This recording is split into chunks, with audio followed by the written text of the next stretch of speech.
Estamos en el Federal Medical Center de Rochester, Minnesota, en los Estados Unidos de América.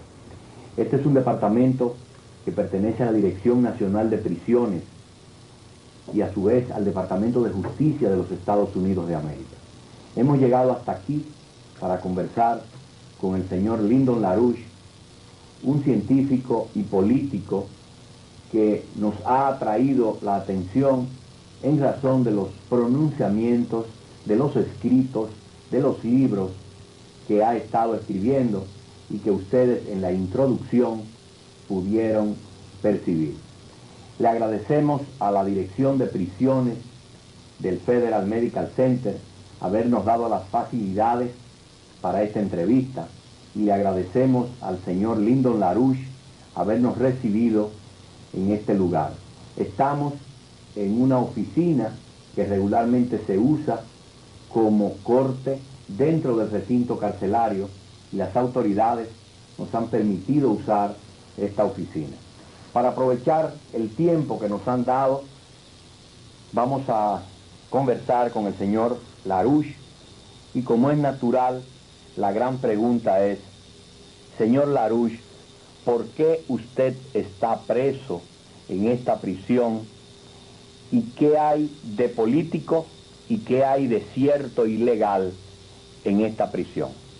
Mr. LaRouche, why are you currently in this prison? How much of this is because of your political convictions and how much of this is because of the accusations, the truth of the accusations against you? According to the Justice Department and related official records which have been released to my legal people and to me personally, the action against me was begun by the former U.S. Secretary of State, Henry A. Kissinger, who had been long a personal adversary of mine prior to that point. This is in 1982. In January of 1983, a group of people who were members of the President's Foreign Intelligence Advisory Board directed that an action be taken against me implicitly under the orders of Executive Order 12333. That's the executive order which covers secret activities of government against countries, individuals, and so forth. As a result of that, a large Get LaRouche task force, as it's so described in the official records, was set into motion.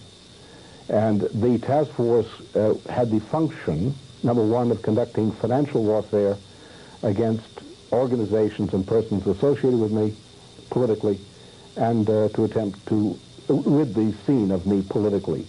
As a result of that, several efforts were made to find pretexts for imprisoning me, and finally they had the cooperation of a federal judge in this action. But the action is of the charges against me are what are called smoke and mirrors. The essential thing is the President of the United States wishes me in prison, and that's why I'm in prison. Está esta condena confirmada y no hay posibilidades de que un hombre de 68 años, condenado a 15 años de prisión, con 2 años ya cumplidos, tenga posibilidad de salir de la cárcel mediante alguna facilidad que da el sistema de justicia de los Estados Unidos. Does the United States justice system offer any hope for a man in his late 60s who has been condemned to 15 years of jail to leave earlier from the prison, or is this something that you're going to have to purge the entirety of your... Well, I can answer that in two parts. First of all, the United States, unfortunately, in this matter is less civilized than some other countries. For example, Italy or Sweden or other countries in Europe, which take a humanitarian and practical view of this matter. So that there are provisions, as I understand, in the Federal Bureau of Prisons procedures and so forth, which deal with these kinds of matters. Secondly, however, whether I remain in prison or not is essentially at the pleasure of the President or the Presidency. The legal grounds for removing me from prison by removing the sentence, removing the conviction, exist. It could happen within a matter of time. It could happen, as we say, under law sua sponte, by a federal judge. The evidence exists. As to whether that evidence and that procedure will be acted upon will be up to the political pressures acting upon the presidency. I am here because the president wishes me here for no other reason. If the president were to change, then I probably would, the law would be allowed to release me from prison. Bien. Señor LaRouche, usted tiene muchas acepciones. Cuando uno pregunta quién es LaRouche en Estados Unidos, tiene muchas respuestas. Algunos dicen, ese es un loco. Nosotros vimos que este no es un manicomio, esta es una prisión. Algunos dicen, esa es una persona que está contra el establishment y contra el orden de los Estados Unidos. Otros dicen, él es un engañador o una persona que ha dañado el fisco y los Estados Unidos, su departamento de captación de impuestos. En fin, hay muchas acepciones, pero hay también algo que es que tenemos entendido que usted trabajó en el equipo de Ronald Reagan cuando él ganó la presidencia. ¿Qué hay de cierto en todas estas cosas? Mr. LaRouche, many things are said about you. Some people say that you're a madman, but we came in here, this is not a mental hospital, this is a prison. Some people say you're here because you try to subvert the established order and go against the established authorities. Some people say that you're here because you evaded taxes. We also have heard another side of this thing, which is that you at one time even collaborated with the Reagan administration at the beginning of the Reagan administration, and you were part of this governing team. What is true about all of these different things that are said about you? Well, a good deal. First of all, there was no charge of tax evasion, but there was a charge of something else. It's, again, smoke and mirrors. It's difficult for the ordinary sane person to understand some of these things. Essentially, what was set up against me was a task force. The task force included, according to evidence, and I speak only of evidence which is on the sworn legal record, the task force included NBC TV News. The task force included the Anti-Defamation League of B'nai B'rith. The task force included a high-level representative of the Reader's Digest, Eugene Metvin, and so forth and so on. So there was a campaign of defamation which would invent any story that they thought would be influential, and they spread it widely. For example, this political extremist charge, which comes from the ADL, Anti-Defamation League, in 1986, as their work on the task force. The task force immediately adopted this. It was used, for example, by Jeb Bush, the son of the president, on national television. It was copied by television station after television. So that's nonsense. The essential issue is, yes, the second one is the case. I did challenge the establishment, effectively. For example, Operation Juarez is typical of what I did.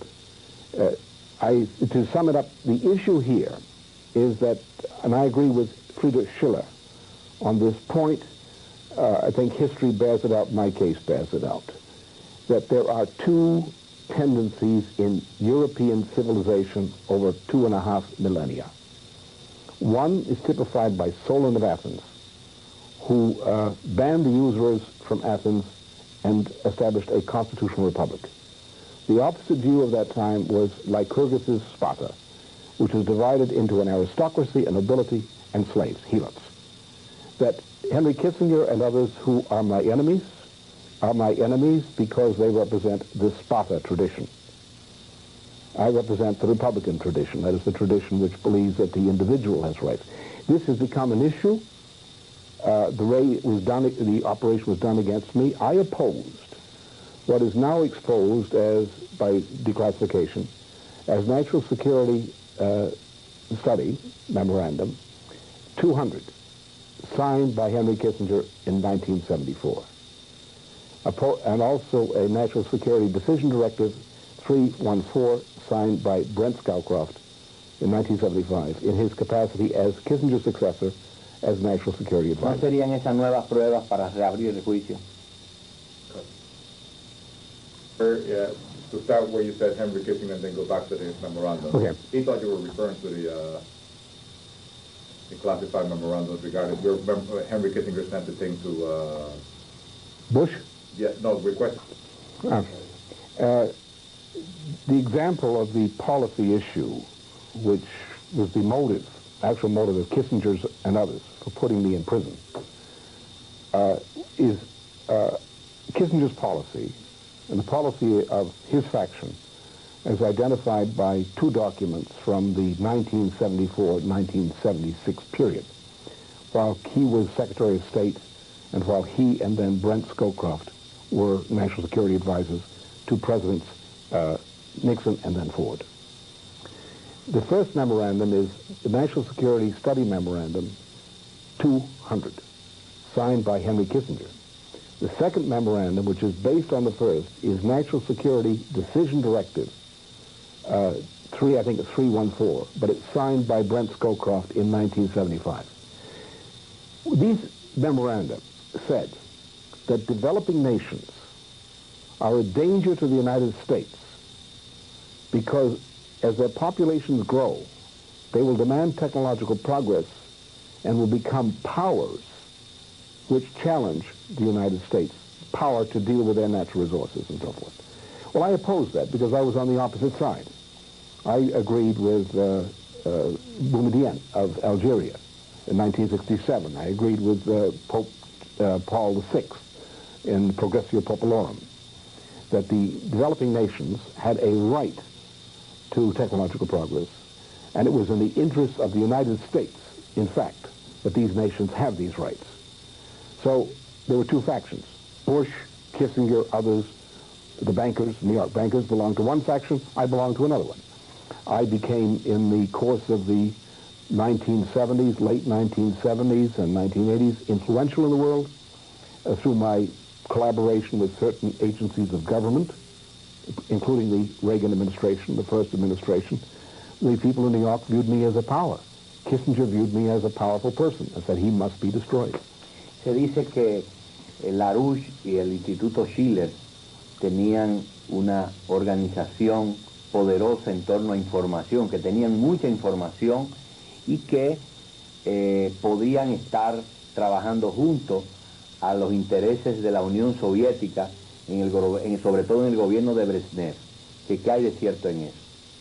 It is also been said that you and the Schiller Institute had access to a lot of intelligence information, and that this information, your organization had become powerful, and that you may have been collaborating with the Soviet Union during the Brezhnev government. What can you say about that? Well, the Soviet Union has always viewed me, at least from about 1971, 72, as one of a potentially dangerous adversary of the Soviet system. They have talked to me, for example, in 1982 into 1983, I conducted a back-channel discussion with the Soviet government on behalf of the Reagan White House. But the Soviets respect me, they hate me, but they respect me. But our intelligence capabilities are the result chiefly of our own work. We have had, in some cases, cooperation from governments in South America, Central America, Africa, Western Europe, and so forth. And we have brought information to the attention of the public when these governments have suggested we look into something. But our intelligence capabilities are entirely our own work. Bien, señor LaRouche, en Estados Unidos en los últimos 30 años se ha conspirado contra personalidades como John F. Kennedy, Robert Kennedy, Martin Luther King. ¿Usted considera que su caso es un caso de conspiración contra Lyndon LaRouche? Mr. LaRouche, during the past decades, there has been a number of political conspiracies in the United States. The conspiracy that ended the life of Robert Kennedy, that ended the life of John F. Kennedy, that ended the life of Martin Luther King. Do you consider the case against you a conspiracy against Lyndon LaRouche? Well, that's what the government paper says. The government paper says Henry Kissinger appealed to various agencies in government, that the members of the National President's Foreign Intelligence Advisory Board agreed, and that other agencies of government under Executive Order 12333 carried out a conspiracy. I must say, though, that the use of the word conspiracy has a dark meaning. To go back to the Kennedy assassination. If the public were given the facts that are well known as facts about the Kennedy assassination. The idea of a Kennedy assassination conspiracy would, people would take it for granted. There was a conspiracy. There's no question there was a conspiracy, as there was a conspiracy to kill de Gaulle. These are very common things these days. There's nothing unusual about it. Bien. El señor LaRouche tiene seguidores a través de su organización política, de una revista y de varias publicaciones. El señor LaRouche no es un político tradicional. Usted escribe sobre temas muy diferentes a lo que escribe la mayoría de los políticos, y el discurso suyo es diferente. Dentro de su propia organización, usted se siente bien comprendido, usted entiende que sus seguidores lo han captado, lo entienden bien, y podría usted tener seguidores que tengan resentimiento o personas inconformes con los otros políticos. Mr. LaRouche, you have become very well known around the world because of your publications put out by you and your organization. You also write about all manner of subjects, non-traditional, usually for politicians, all kinds of things you write about that politicians usually do not address. You have different types of speech. Do you think that this approach that you have of dealing with so many subjects, so broad an array, that this might also have led to certain, or lead to certain amounts of resentment within your own organization, confusion? Do you think your followers have actually understood what it is that you're about? That they actually fully grasp what this is about? Well, the term followers is a bad term, because I have collaborators who are close, and I have people who occasionally agree with me, but not always. So it's very difficult to make that kind of category. The problem is today, the problem with me, with people looking at me, is the breakdown of the educational system of European civilization. If people knew any history, and knew the history of the American Whig movement, the history of Leibniz, the Leibnizian movement, or other movements, or if they knew Greek history, for example, Plato, they would say, oh, we know what he is. And anyone who has been effective in history, or any movement that has been effective in history, I think, is a cultural movement primarily. And these are the only movements that have really accomplished anything. Others may have done a useful duty, but they didn't accomplish much. ¿En cuántos años, qué tiempo él entiende que esta prisión va a retardar el proceso que él había iniciado como candidato presidencial? How many years do you think this imprisonment of yours will delay the process that you have launched as a presidential candidate, as a political activist? How many years do you think this has set it back? It's impossible for me to estimate. I'm not a movement to make myself president of the United States. I campaigned for president of the United States because I was the only person qualified, that is, in 1980, 84, 88. I campaigned because I was the only one, to my knowledge, qualified to be president under the conditions which the United States and the world was facing, the special conditions. And that's the only reason I ran. And I ran not necessarily to win, I ran because somebody had to stand up and tell the truth. Bien, vamos a hacer una pausa y regresamos con el señor Lyndon LaRouche. Bien, amigos televidentes, vamos a seguir conversando con el señor Lyndon LaRouche, quien guardia prisión en la cárcel federal del Medical Center de Rochester, Minnesota, un departamento de la Dirección de Prisiones de los Estados Unidos. Y ahora vamos a tratarle temas que quizás interesan un poco más a los dominicanos. Señor LaRouche, hay un nuevo orden internacional. Parece ser que no hay ningún camino diferente a seguir. Nunca antes un presidente de los Estados Unidos había reunido en sus manos tanto mecanismos de poder internacional y sobre todo tan poca oposición, que parece ser que no hay otro camino sino el nuevo orden, o nosotros le decimos el neoliberalismo. ¿Existe otro camino en el orden internacional? Mr. LaRouche, we have a situation that is unique in the world. We find ourselves before the new order. We have never had a situation where all the power, so much power was concentrated in the hands of a single man as we have in the present case of the President of the United States. We call that new order, the Dominican Republic, neoliberalism. Is there another way? Is there another option? Is there another way we can go outside of that new order? Absolutely, and we must. If you go back to what used to be the principles upon which Christian civilization was based, which, among other things, prohibited the practice of usury and demanded the right of every family to exist, at least the opportunity to exist, because the production of the nation, the production of the individual, is a function of the family. In a family that cannot exist because of poverty, because of lack of opportunity, because of lack of education, misery, so forth, disease, then the person cannot exist, or the person is crippled, there's a crippled existence, and the nation cannot exist. When man is reduced to desperation, also he tends to become a beast. And when a nation's policy, such as a practice of usury of the type we have today, reduces a nation's desperation, the nation may be destroyed by that desperation.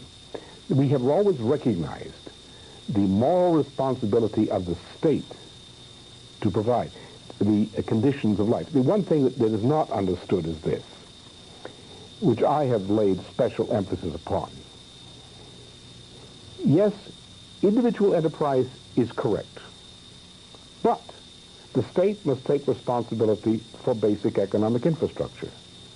Because basic economic infrastructure, which is water management, transportation, power generation distribution, public education, public health and hygiene. These are matters which cannot be divided into private entrepreneurships. These are matters of the nation as a whole. But the reason we must, as much as possible, in agriculture, in industry, have private entrepreneurship is because the ability of man to progress is based on the expression of the development of the individual mind, which is sovereign, which cannot be divided. It's an individual. That mind gives us, for example, scientific and technological progress. The existence of man depends upon this progress. Therefore, when we say to an individual, start a business, succeed, we are hoping to use his mind and the mind of his collaborators in that business to make an improvement in production, to create employment, useful employment, for the good of the society. And therefore, we need a form of society which meets these two requirements. No usury, commitment to the social justice of the people as a whole, commitment of the state to foster the development of basic economic infrastructure, and fostering, partly through education, the development of entrepreneurships in successful farmers, particularly family farms, successful small businesses, which may grow to larger businesses, because they are good, they've improved themselves. Bien. El grupo LaRouche, él dice que son sus colaboradores, le dicen al grupo que gobierna los Estados Unidos que es un grupo de locos. Sin embargo, esa gente está afirmando que ellos van a ser grande Estados Unidos con el nuevo orden.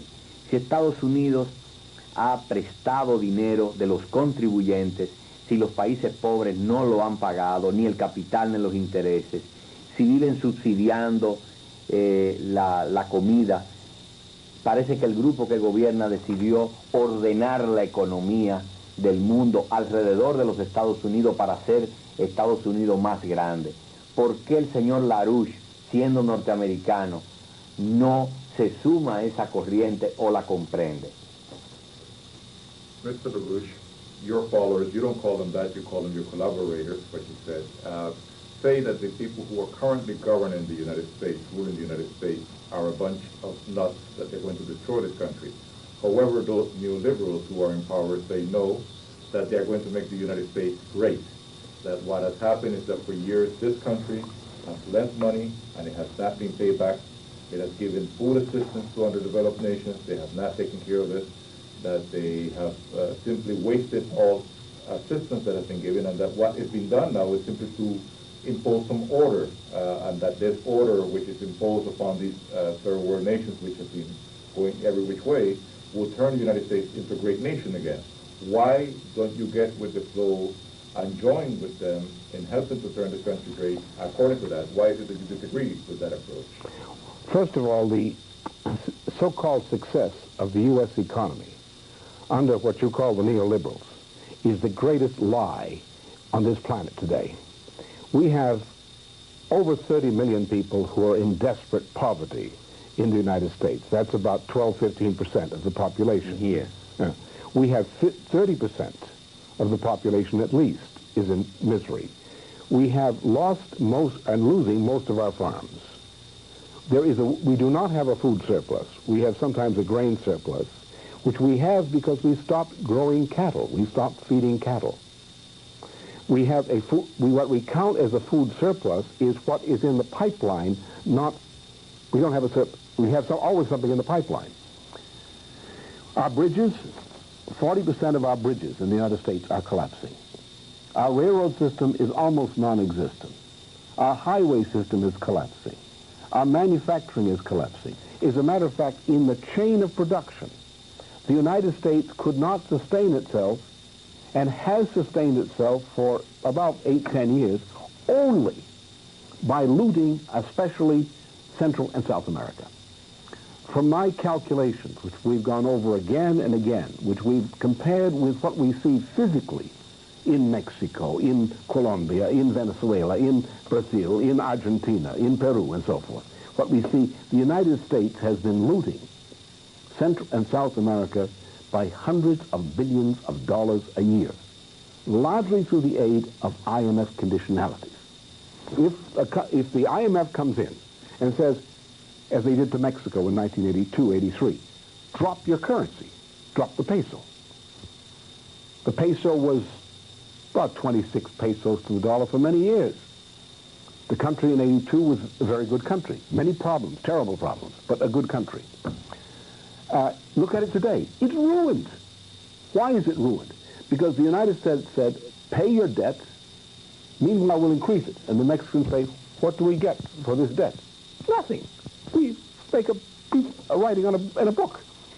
Realmente que, como él ha escrito mucho, ha tenido mucha visión, y ahí sí yo quisiera que él nos ayude realmente con la información.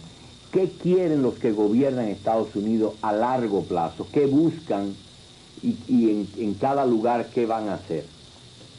Now, I know you have written extensively about this over the years, and I really would like your assistance with the question I'm posing now. What is it that the people who rule the United States today want? What is it that they are seeking in the long term? What is their aim? Everybody, I won't say everybody, but in general, one has the impression that people are trying to find a rational explanation for the behavior of the government of the United States. That is the mistake, to seek a rational explanation. If you say, what is the irrational motivation? Then we can, very simple, not difficult at all to understand. You have a president who's run by some funny woman in England who flies between London and Washington on her broomstick, Margaret Thatcher. She comes to George Bush. George Bush says, I'm not going to go into a war in the Middle East. She says, George, you're going to go to war. He says, yes, I'm going to go to war. What we're dealing with is we're dealing with ideologues who have utopian ideas, who believe that they must make these utopian ideas come true. They don't care about reality. They say, if we have enough power, we can make anything happen that we wish. We wish to have a one world order which the Anglo-American rule. We wish to have the population reduced. We wish to turn Central and South America and Africa and most of Asia into helots, slaves. And we like that.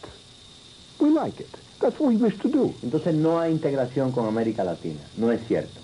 So it isn't true then that there's enterprise for the Americas of an integration with Latin America and the United States, free trade, North American common market integration.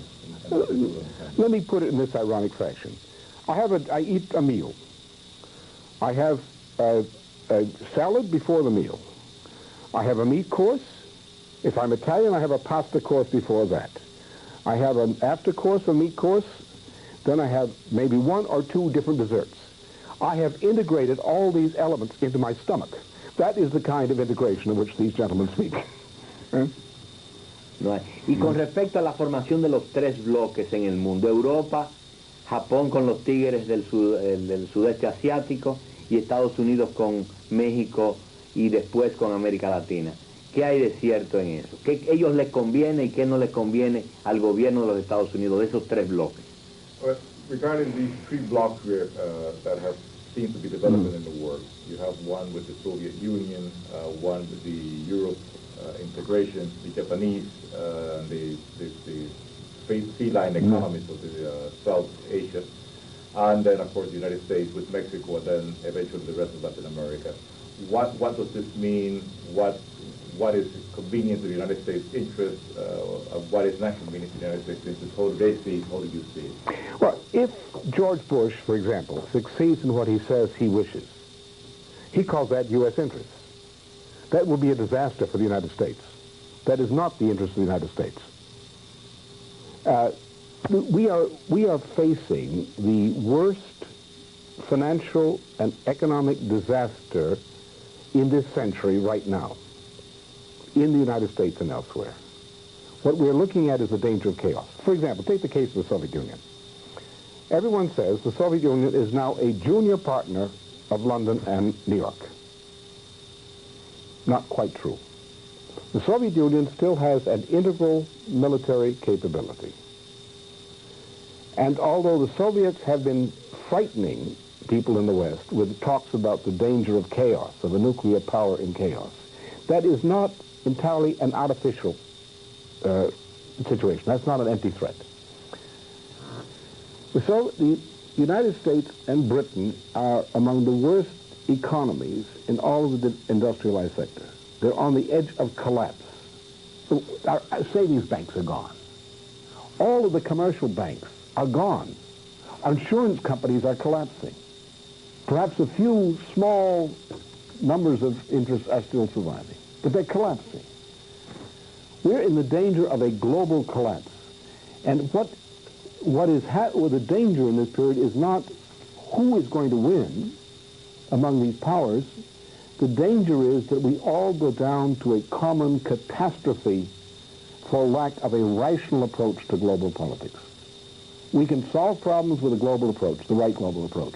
This approach of block fights leads to chaos. And the Soviets, when the United States and Britain collapse, as they will, the Soviets will stabilize one way or the other, perhaps as a dictatorship. And then we're back in danger again, of that type. Señor LaRouche, en sus libros usted menciona que la sociedad norteamericana es una sociedad que no va a ser duradera. Que en el orden que va, no va a ser duradera, o hace tiempo que estaba en deterioro. ¿Y qué tiempo usted le da a la sociedad dominicana para colapsar totalmente? Mr. LaRouche, in your writings, you have pointed out several times that the United States society, the way it is going right now, cannot last, cannot be a lasting one, and that it's been deteriorating for a very long time. How long did you give it before it collapsed fully? That's hard to say. We're at the point of collapse now. We're in, physically, as an economy, we're in a relatively worse condition than we were in the early period of the Depression of the 1930s. We have been collapsing for about 25 years. Go back to, say, Kennedy years. Kennedy, whatever criticisms you make of Kennedy, his economic program was relatively successful and was the only successful policy program which the United States has had in the entire post-war period. The United States came out of the war a great power. We grew a little bit, but we didn't have a sound policy. Kennedy had the space program, correct policy. That gave us technology. He had a policy of infrastructure acceleration. That gave us growth and gave us strength. It gave us employment. He had a policy of the investment tax credit to give special tax preference to investments in agriculture and industry and infrastructure which benefited the economy. That we had a great rate of growth from 1962 to 1966. But then it's gone. For 25 years we've been downhill. Si él fuera presidente, o si el señor LaRouche fuera quien confeccionara los planes de gobierno de algún presidente, ¿cuáles serían los puntos esenciales para hacer un buen gobierno, evitar el colapso, hacer una gran nación, sin que vaya en detrimento de las demás naciones del mundo, sino en colaboración, sobre todo con los países en vía de desarrollo, en todas las áreas? If you were president, or if you were the chief policy advisor for a president of the United States, how and what would you propose be done, or what would you do to ensure that the government were a good government, that it would be a good government in the country, that it would turn this into a great nation, but a great nation not at the expense of other nations, but in collaboration with other nations in all areas? The secret of government is in a large degree divided into two areas. One is policy and the other is personality. There's a tendency, for the sake of misuse of the term democracy, to undervalue the importance of leading personalities. For example, they say, de Gaulle, grandeur, No, Perón, the same thing. No, or the president of your own country, who has a certain distinction. The key of leadership is, on the one hand, is comprehension. A true national leader in a crisis such as this one, whether he's the president or whether he's behind the scenes as a leader, advisor to presidents, is as a courageous personality. For example, it's an anecdote which I think is worth saying, that I met with Jacques Rueff a few years before he died, of France, who had been the man who reorganized the French franc to create the heavy franc under de Gaulle. And he described the situation. This was back in 1975, 76. We were discussing the prospects for reorganization of the world monetary system then. And I said, well, you went through this before with de Gaulle, referring to the heavy franc, the reorganization of the monetary system. He said, yes, here's how it happened. I presented my plan to de Gaulle. Other people said it was crazy. De Gaulle turned to me and said, what do you say? He said, I stake my life's reputation upon the success of the plan. That's what Rueff said to de Gaulle. De Gaulle said, therefore I do it. That the essence of leadership is the combination of workable ideas, not necessarily perfect ideas, because no man can have perfect ideas, but valid ideas and personal action. If, for example, if people in Mexico, Brazil, Peru, Colombia, Venezuela, Argentina, Nigeria, South Africa, Algeria, Egypt, and certain European countries, Japan, Southeast Asia, know that I am a power in the United States government, the relationship of those nations with the United States will change. Because I think to these people, my policies are clear. They know exactly where I stand, and if I'm there, they say, as they did when I was advising Reagan on what became known as the SDI. We had cooperation because they trusted me as a personality to represent and defend and take a courageous leading position in committing myself to these ideas. Bien, vamos a hacer otra pausa y regresamos en un momento. Quisiéramos tratarle al señor LaRouche algunos temas específicos para poder tener una entrevista completa. Nosotros vemos que él habló en los años pasados, sobre todo cuando el lío del presidente Nixon y la moneda y el lío del mercado de la bolsa. Habló de patrón oro. ¿Cuál sería su política monetaria? Y si prefiere el patrón dólar o el patrón oro en este momento. You have written often in the past about monetary policy during the time Nixon got into trouble with the dollar. You spoke about the need for a gold standard. Again, when the collapse of the stock market, you again mentioned, touch upon these areas. Do you think a gold standard versus a dollar standard is the way to go about these things? Well, I think neither is correct. What you need is two things. First of all, we have an international banking system which is in fact bankrupt, and they must be reorganized. Therefore, the institutional integrity of existing international banking and monetary institutions is not sacred. We must bankrupt them, and when I say bankrupt, I use as a model of reference what we have in the United States called Chapter 11 bankruptcy, which is a voluntary or reorganization of an entity. We reorganize its debts, its structure, and so forth, with the purpose of keeping the entity alive. The world will need an international monetary facility, but we must bankrupt the IMF, the World Bank, and we must put most of the U.S. banking system through bankruptcy. It's bankrupt. And the taxpayer cannot simply pay for this forever in the United States. It won't work. We must bankrupt it and reorganize it, which means we must write off a lot of the debt which on examination is not legitimate debt. It was created artificially as usurious debt. We must create a system which is then based upon what Hamilton defined as national banking. That is, the government of each nation must create its own credit, pretty much by the same mechanism used by the United States under George Washington, which is provided in Article 1 of our Constitution. The President of the country sends to the Parliament, the Congress, a bill saying that the United States, for example, wishes to issue so much currency. The Congress approves it. The Treasurer of the United States then can print that currency. The currency is not loaned directly. It is put into a national bank. The national bank then loans that money to local banks.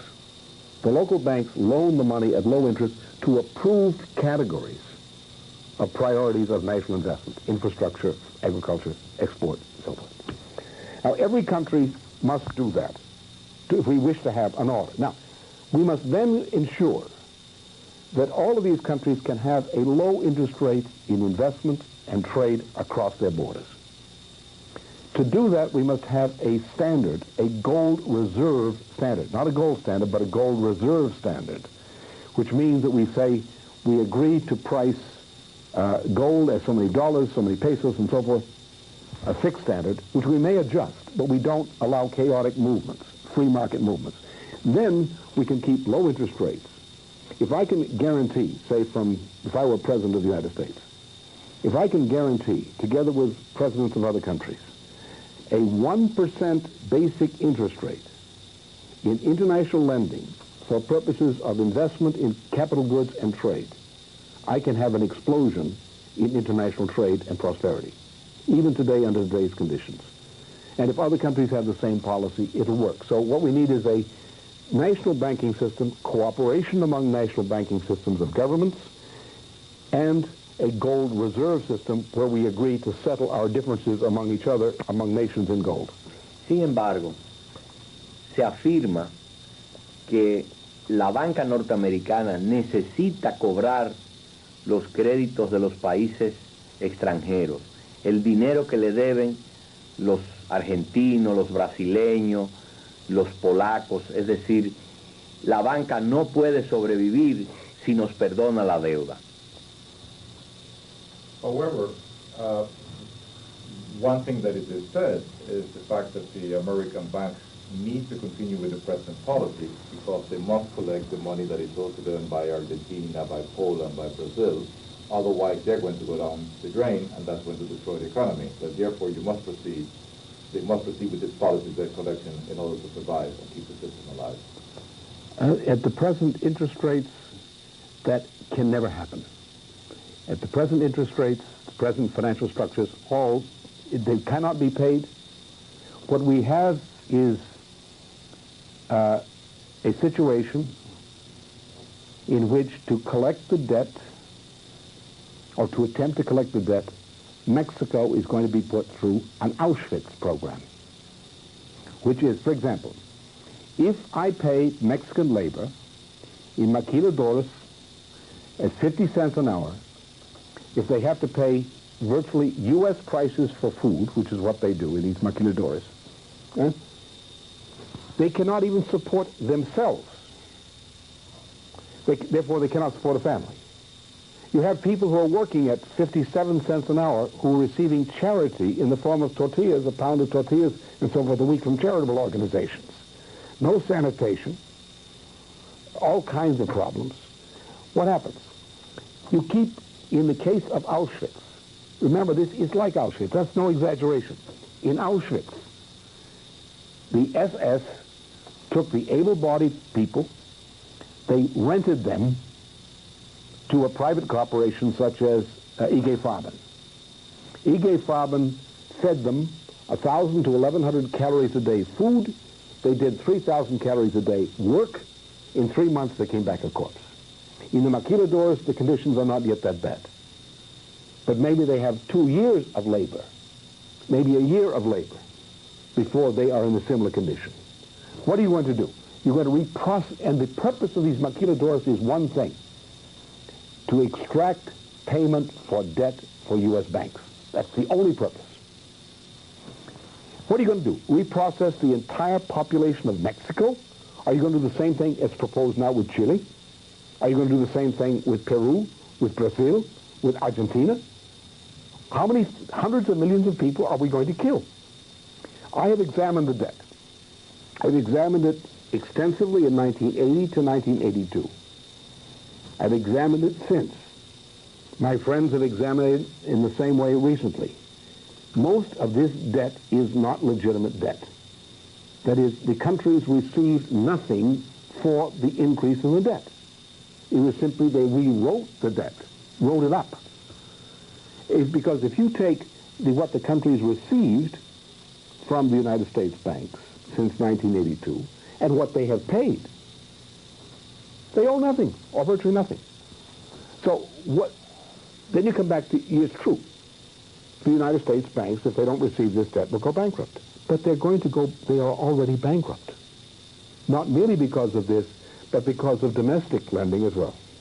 Señor LaRouche, en la República Dominicana, algunos observadores nos han dicho que a raíz de su visita a México, en el que posiblemente usted vio funcionarios de López Portillo, unos meses después vino la nacionalización de la banca mexicana. Se dice también que usted visitó Argentina y pudo ver a Alfonsín y algunos colaboradores de Alfonsín. Esos dominicanos dicen que posiblemente su proceso tuvo que ver con que algunos sectores norteamericanos de poder no vieron con buenos ojos lo que usted obtuvo con esos presidentes. Y dicen que hoy México, con Salinas de Gortari, está mejor que con López Portillo y que la integración con México va a ser mejor para ambos países, aún con los problemas que tiene la maquiladora. Mr. LaRouche, some people in the Dominican Republic have commented that your visit to Mexico, where you met with advisors to President López Portillo, and a few months later, President López Portillo nationalized the bank, and also a similar visit you made to Argentina, where you met with President Raúl Alfonsín of Argentina and discussed the economic situation, that those things may have contributed to finding yourself in the place where you find yourself in right now, in jail. And they also further say that perhaps it is not a bad idea that Mexico is no longer governed by López Portillo, but by President Salinas de Gortari, and that this integration between the two countries, despite the problems, in the long run will mean prosperity for Mexico and for the United States. I would say, first of all, of course I met with, we were working with President López Portillo for a number of years before I met with him personally in '82. When he acted as he did, he acted correctly. I can say something now, I think, that was not said publicly so much before. President López Portillo acted because he had an agreement from the President of Brazil and from the head of the junta of Argentina. We had in the United States and in Europe at the same time, and in the non-aligned nations group, we had international support, factional support, for what I had proposed in Operation Juarez as a policy, which is on the desk of, in the Reagan desk, or the Reagan White House, the desk, and discussed thoroughly with a faction of the U.S. government. We had a factional division in Washington on this issue. If the president of Brazil and the head of the junta in Argentina had not deserted Lopez Portillo, we would not have the mess we're in today. Now, when people discuss what happened between the middle of August 1982 and the end of October, people around the world, including bankers to this day, tremble like that. And that is absolutely true, that the reason I'm here in prison is because we came that close in 1982. What I can say is that I'm convinced it was the right thing to do. I'm convinced by the events which have happened since that it was the last hope for sanity for the United States as well as these countries at that time. There is no possibility that the program which the United States has imposed upon Mexico will succeed for Mexico. There's no possibility. People who think so are not thinking carefully. I may say, for example, I understand the situations of these countries because I was there in 1982. President Lopez Portillo was a very courageous, very patriotic president who was trying to leave a heritage of security for his own country. He was a very intelligent president. I was very favorably impressed with him as I was with Luis Echeverria before him. But the problem is I think people in the Dominican Republic, which is a small republic of the hemisphere, recognize that what is necessary and what is possible do not always coincide. That sometimes you do not have the forces needed to do what is right. So you make a compromise because that's all you can do. And Mexico was put in that position. So Mexico is, but the idea that there's any possibility this program in Mexico could succeed, no, there's none whatsoever. ¿Deben de pagar la deuda o no deben de pagar la deuda? Y si hay que pagarla, ¿usted aceptaría que vayan a un arreglo sin los intereses o por 1%? ¿Cuál es su recomendación a los países pobres que no vaya en detrimento de su nación, que es los Estados Unidos? Should the countries pay the debt or should they not pay the debt? If they must pay the debt, should they pay fully or should they pay a percentage without interest or just come to some fixed agreement? What would you recommend that would be good for those countries, the poor countries, and that would not go against the interests of your own nation, the United States? Now, the interest of my nation, the United States, in my view, is that the United States must become again a technology exporting nation. Therefore, to be an exporting nation, you must have customers. Our immediate customers are to the south of our borders and to places such as Africa, but especially the south below our borders. For those customers to be customers, they must be able to buy. They must have opportunities for investment in their own country. Therefore, we must be sane. We say this debt must be reorganized on an equitable basis with a schedule of whatever payments are to be made on an equitable basis, a basis which will ensure the ability of these countries to develop. If they develop and increase in prosperity, they will buy more from the United States. And that is in the interest of the United States. I just have a different conception of the interest of the United States than some of these fellows do. En el orden de la energía convencional o energía nuclear, ¿por qué le insiste tanto el señor LaRouche en que se use la energía nuclear o la energía de fusión? Let's turn now to the question of energy. Why do you insist so much in your writings that we should turn to nuclear energy, to nuclear fusion, those two types of energy? Well, for one thing, first of all, ecological reasons. That any other form of chemical fuel will tend to a certain degree to pollute. We can control that, but that's a problem. Also, transportation. If you think, for example, to run a 1 gigawatt electricity nuclear plant, conventional nuclear plant, for 1 year, we process 1 ton of fuel a year. 1 ton.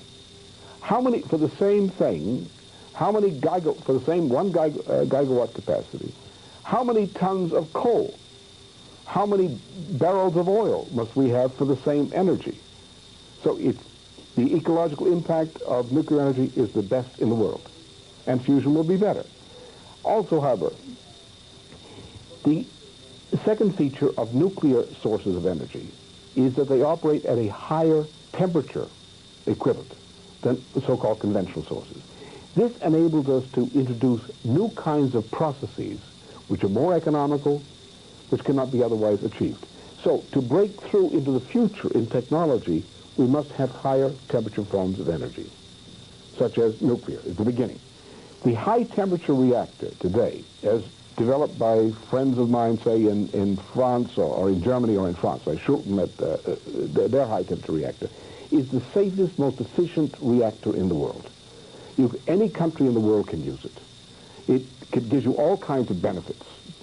Power, chemical processing, water purification, all these applications are there. You can build safe, economical new cities around them. It's the only safe source of energy we have as we phase out the so-called conventional sources. Y si Estados Unidos está interesado en la ecología y está ayudando con planes para siembra, reforestación, conservación de recursos naturales, ¿por qué no adopta la política de la energía nuclear? ¿No es porque es muy peligrosa?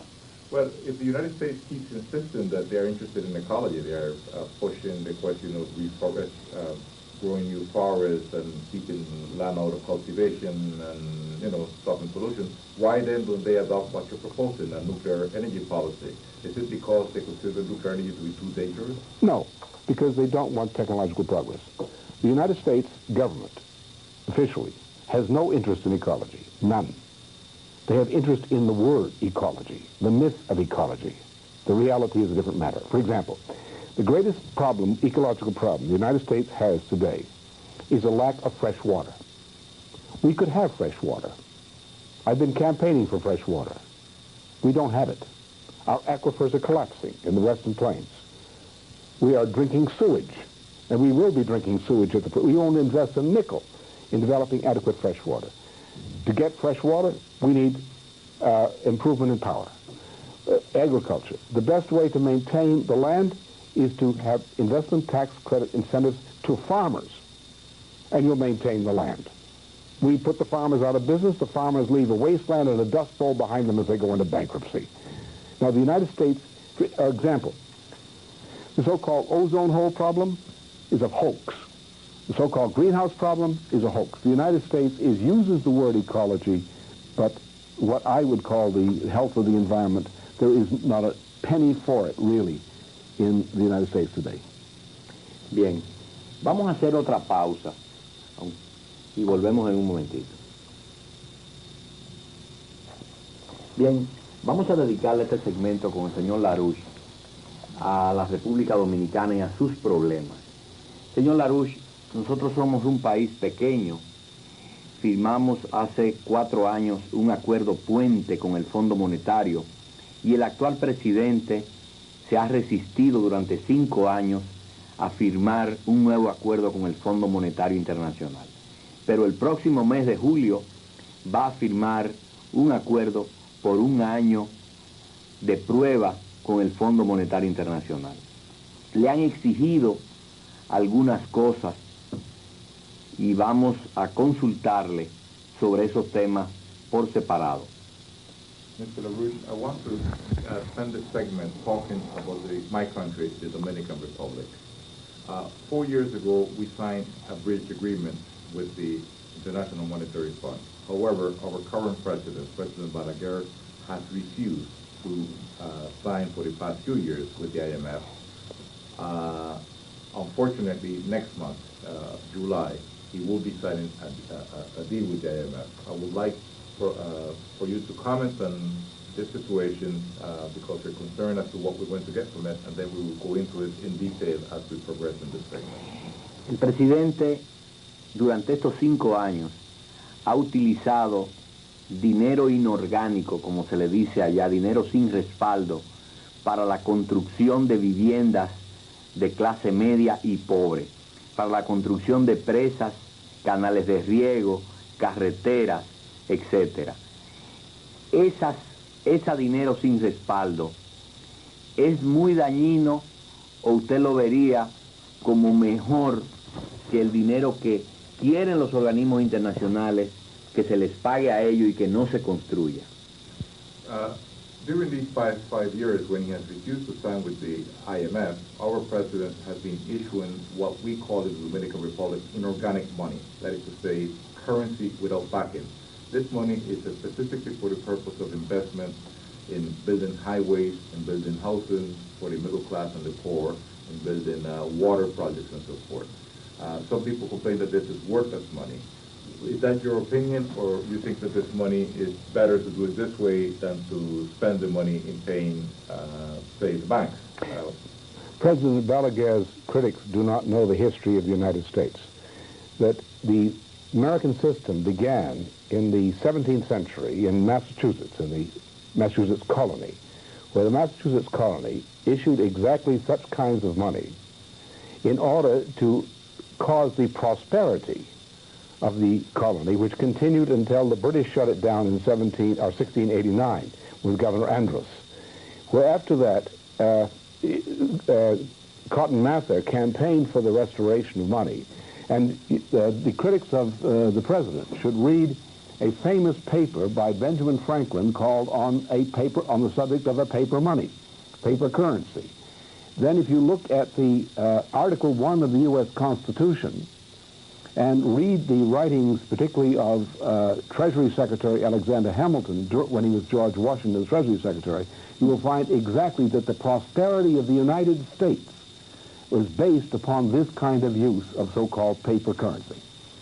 Bien, no solamente lo han obligado a no emitir y a parar las construcciones totalmente, sino que el presidente lo ha hecho, pero también ha prohibido a través de los organismos monetarios, que los bancos comerciales restrinjan su circulante y que se ajusten a las leyes, que hasta ahora ellos también tenían una gran arteria rota, fluyendo mucho dinero que iba a préstamos muy altos al comercio local. Lately, our president has been forced to stop this practice of issuing this so-called inorganic money, money for investment. But they've also gone further than that. The international monetary institutions have also provided our local banks, which used to have a lot of flexibility in terms of how to use the money that we're getting. And they were lending it out to local commerce at high interest rate, but they were lending it out. Now they're being told you cannot do this either. What do you think about this? Well, this is consistent with the policies of Henry Kissinger and Brent Scowcroft, who was before and is now the President's National Security Advisor. These are called population policies.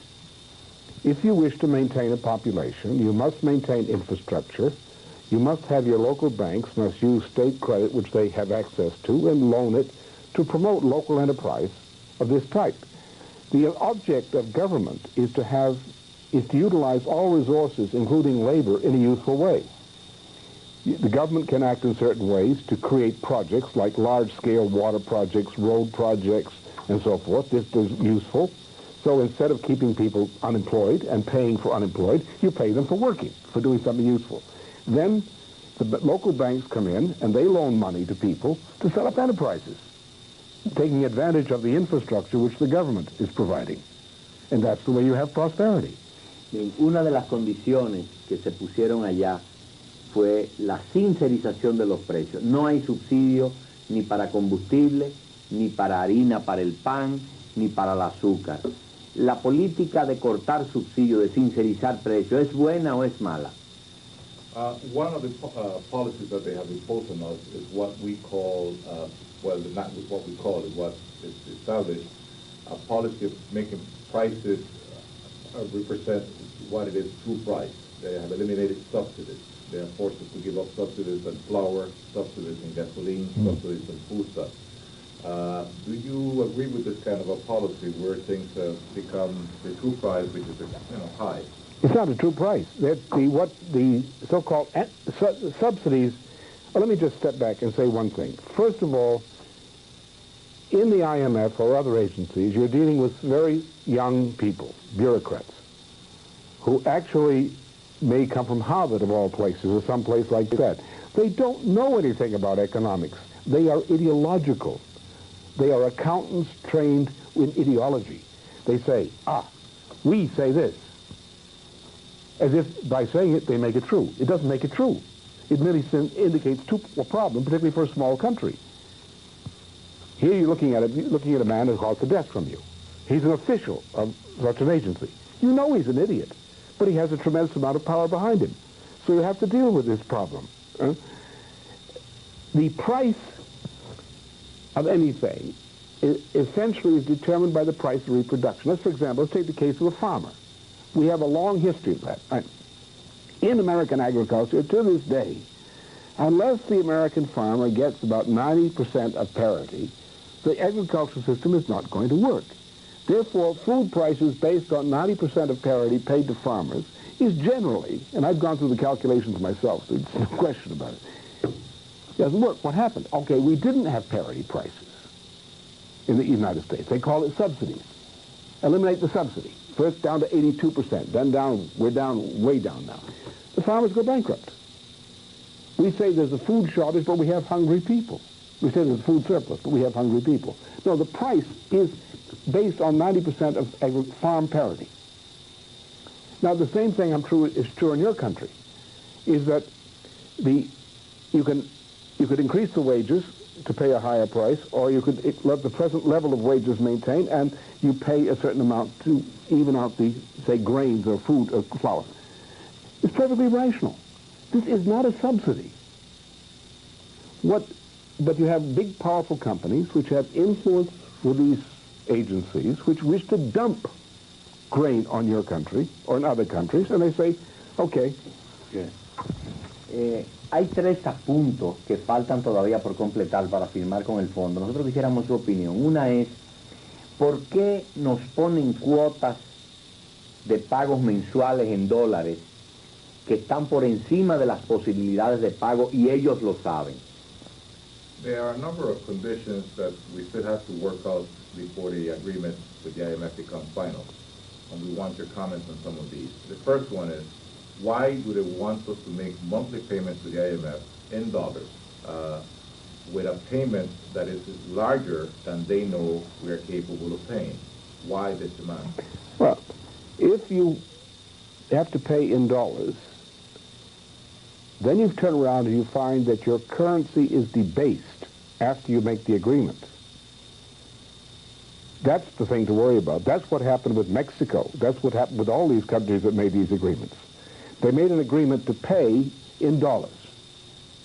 Then somebody comes in and says, we are devaluing your currency, or they cause a devaluation. Ese es el punto más importante. ¿Por qué nos exigen cada día una devaluación mayor de nuestras monedas, además de que nos están cobrando en una tasa fija que es el dólar? That is the point I really wanted to get to. Why is it that every day they come in and tell us we have to devalue again? At the same time, they're telling us we have to pay them in a fixed currency, which is the dollar. Remember the Brazil issue? There was an issue in Brazil where Brazil said, you can take your debt money, you can put it in the bank, a bank here, you'll get it in Brazilian currency. You'll get it like clockwork in our banks. Then they said, but we want to take it out in these amount of dollars. And the Brazilians said, we don't know about your dollars, we know about our currency. We'll put your money we owe you, you pay us, we'll take the amount that you get in our currency at that time, and we'll pay you on that basis, on the contract. We pay you every month in your bank account, in our banking system. And you can come and take this money. Exacto. And the reason they want to do it is they wish to loot. ¿Por qué nos exigen que dejemos nuestros cultivos tradicionales como son el café, el cacao, el tabaco y el azúcar? Y nos exigen que nos metamos cada día más en zona franca, en turismo y sobre todo en agroindustria de frutas para exportación. Why are they demanding that we give up our traditional crops, tobacco, cocoa, coffee, sugarcane, and demanding that instead we spend our time or dedicate ourselves to building industrial free zones, free trade zones, promote tourism, and agro-industry, for exports of stuff that we would not consume in the country, but strictly for exports of fruits and pineapple, for example, that are possible to consume. This is all over the world. For example, there's a friend of ours who was at one time head of Nippon Steel, who became the founder of the Pacific Basin Cooperation Group years ago, and set up this And every year, the Americans come into these meetings talking about development of the Pacific Basin, which is the greatest market in the entire world. It's the entire Pacific and Indian Ocean basin. And they talk about developing tourism. What good does it do? It's useless. You spend a great deal of money to support a tourism infrastructure. You put a section of the population in services in the tourism sector. Sometimes it means prostitution. It means also you get tourists and you get AIDS. Right? See that? Right? Your farmers know how to produce these traditional crops. The world needs them. It's an export market because they need it. Without an educational program in agriculture to enable the farmers to go to different kinds of diversified crops, no change in agriculture is possible except by causing confusion and chaos and bankruptcy. You destroy your country's self-sufficiency. Food and infrastructure are the basis of self-sufficiency of the country. And the possibility of doing other things comes on the self-sufficiency. What do the tourists want to come to see? The poverty? It makes no sense. But this again is, we had the same thing in Thailand. We had the same thing in Indonesia. We had the same thing in every developing country. Faces the same kind of proposals from these same people. ¿Por qué ellos nos limitan la población y la exigen? Sin embargo, jamás los Estados Unidos nos devuelven el dinero que los gobiernos tomaron prestado, se lo robaron y lo depositaron en los Estados Unidos. Why do they demand these things, so many things from us? However, they will never give back money, for example, that bad governments have stolen, brought to the United States, put on deposit in banks here, and still remains in American banks, and they've never come back to it. The repatriation of assets problem. It's, as I said, don't look for a rational explanation. If you look for an irrational one, you'll find the answer clearly. What is obvious is obvious. Bien, definitivamente el libre comercio, el señor LaRouche entiende que no es, y la libre competencia no es la solución, aunque sea parcialmente. Do you see any use at all for free trade, even partially, as a partial solution, or is it totally not a solution at all? Well, the use of the word free trade is itself a problem.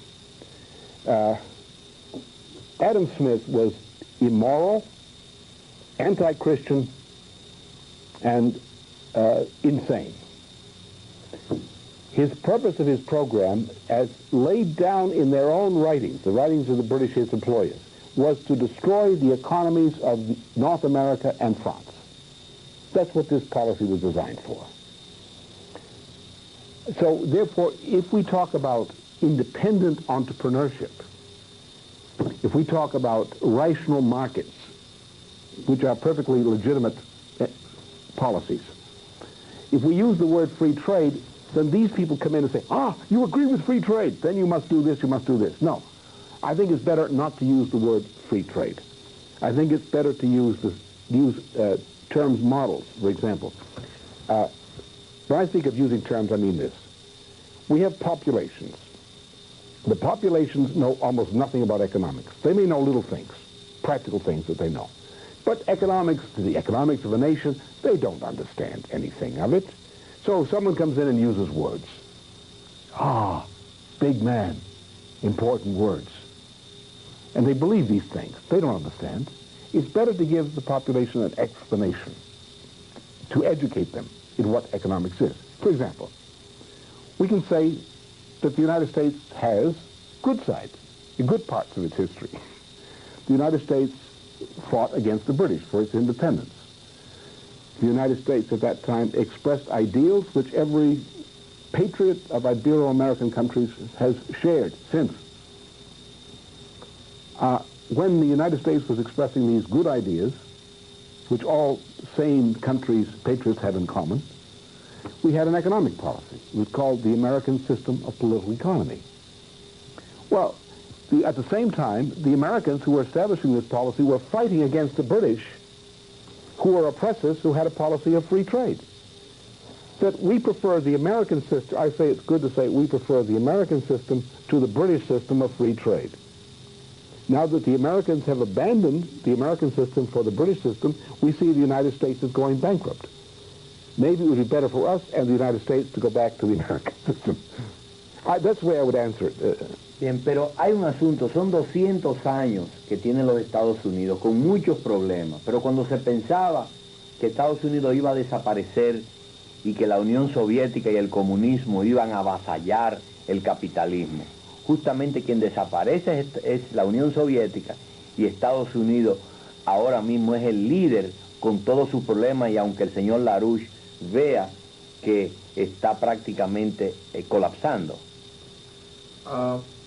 Yeah, it's true what you say, but the United States has a 200-year history. It has been around for 200 years. And when people were saying it was going to disappear and the Russians were going to take over, precisely at that moment, the Russians went down and the United States remained the biggest power in the world. Is it possible then that this, it may not be as bad off as you believe, that things may be better than you believe? I'm afraid I think things are much worse than I would presume to say. My best estimate and what I say are two different things. My best estimate is things are much worse than I'm willing to say. Bien, vamos a preguntarle también si el papel que acaba de ocurrir con Rusia fue una labor larga de convencimiento o fue prácticamente un acuerdo secreto que apareció como por decreto, y la desaparición de la cortina de hierro, la liberalización de los países orientales, ese fenómeno tan extraño que apenas en 2 meses ocurrió. Se lo vamos a hacer en la próxima cinta.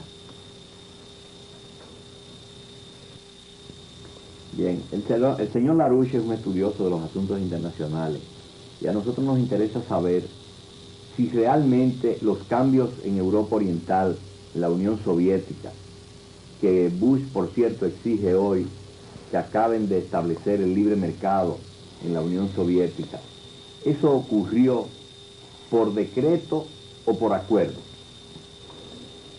Mr. LaRouche, you are known as a student of world history of world affairs, foreign affairs. We're interested in knowing the changes, the momentous changes taking place right now in the Soviet Union and the Soviet bloc, that to the extent that now President Bush is asking the Soviet Union to adopt a free trade economy, a free market economy. These momentous changes took place here over a long process of evolution. Was this a sudden thing, some kind of agreement that was made between the two superpowers? How did it come about? It did come about through a long process. The first thing, which I think was crucial, there were 2 things that were crucial in it. One was what we did with the SDI, what became known as the SDI. The Soviets became paranoid, tried to match the United States in that area, and that put pressure on the Soviet economy, which accelerated many of their problems. On that basis, I forecast back in '83 that I thought the Soviet economy would collapse in about 5 years, and it did. This was a simple economic calculation. At the same time, in '82, we had the appearance of a very important, strange fellow called Yuri Andropov, who came to power as the successor to Brezhnev in the Soviet Union. Now, Andropov had a master plan, and he had a chosen heir. The chosen heir was Gorbachev. These fellows thought they had an agreement with the West on establishing a global power-sharing arrangement, where the Soviets, China to a less degree, and the Anglo-Americans would rule the world as a joint stock company. Well, reality intervened. We're dealing, on the one hand, we're dealing with absolutely irrational ideologues. With the Soviet system, you're dealing with many Soviet, I've met many Soviet people, some of them are very intelligent in certain areas, but when they are talking ideologically, they are impenetrably insane. They believe in their ideology. They don't think. When they think, that's another compartment. The Americans, the Anglo-Americans, the same thing. When it comes to a certain type, the type that will go with Kissinger, the typical Anglo-American today, they are insane. So what you had is you had two blocks of insanity, the Anglo-American and the Russian, trying to make an arrangement and also trying to cheat with each other. And with the Chinese coming up cheating also, and they're trying to cheat on the Chinese. In the meantime, reality is moving. What this reminds me of, it, I always use this image. We have the famous Aeschylus, the famous Greek tragedian from the time before Plato, who wrote this famous three-part tragedy, of which only one part survived, the Prometheus tragedy. We have the picture of Prometheus attached to a rock as a victim of the gods of Olympus. And the gods of Olympus are these men who think they are above God, the gods, the men who are gods. Sitting on Olympus, they say, we have the power. These are nothing but people. The people will do, and the nations will do as we please. And Prometheus says, no. There is a power greater than you, you gods of Olympus, and you are defying it, and you will be destroyed for that reason. All right. What Bush and his friends think must happen cannot happen. They are like the man standing on a 20-story building saying, I don't believe in gravity, and I will jump, and I will not die. But they cannot defy gravity in that way.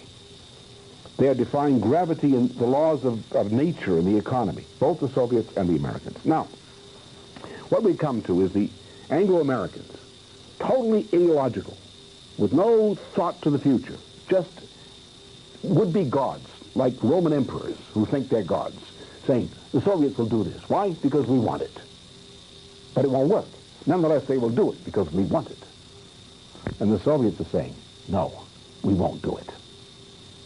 The Soviets will not accept the Jeffrey Sachs Polish model. You have this little fellow from Harvard, 35, 36 years old, Jeffrey Sachs, an absolute idiot, who, because of various arrangements, Poland accepted the Jeffrey Sachs proposal. Poland is being destroyed.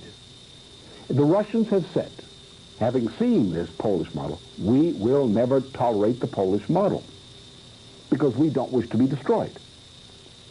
But the Russians haven't got sane ideas either. So the problem here is you've got two processes. You've got two ideologies. The new ideology of the Gorbachev group, the ideology of the Thatcher-Bush types, trying to collaborate, cheating each other, playing games. In the meantime, there's a reality underneath. The reality of nations, the reality of nature. The United States is bankrupt. The United States is about to go down the way the Soviet economy is going down. The United States is like Italy in the last days of the Western Roman Empire.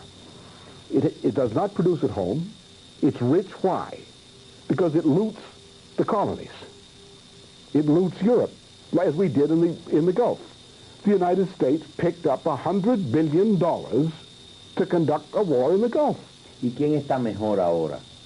¿Qué país está en mejores condiciones? Porque si la Unión Soviética también tiene ese problema.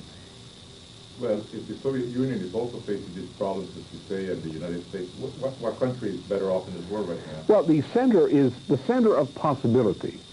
Japan is important, but it's exaggerated in importance because Japan is a small island. We have an area... Tiene mucho dinero. But they have a... Money doesn't mean much in the days of bankruptcy. Money can be wiped out like that, and money will be wiped out. Tornadoes of money can be destroyed. No, money is burns. Huh? Okay. But wealth and money are two different things. Look at Europe. Look at what we call the Carolinian heartland of Europe, named after Charlemagne. Because Charlemagne, when he established the empire, with his system, developed a system of canals and other works for the plan for the development of Europe. So Europe became an area which is defined by the canals building and other works of Charlemagne. This resulted in the following fact. So you go back 800 AD, huh? Go back. All those years, 1,200 years practically, to Charlemagne. And you look at Europe. And Europe is Paris, Berlin, Vienna, Paris. That is the heartland of Europe, the Carolinian heartland.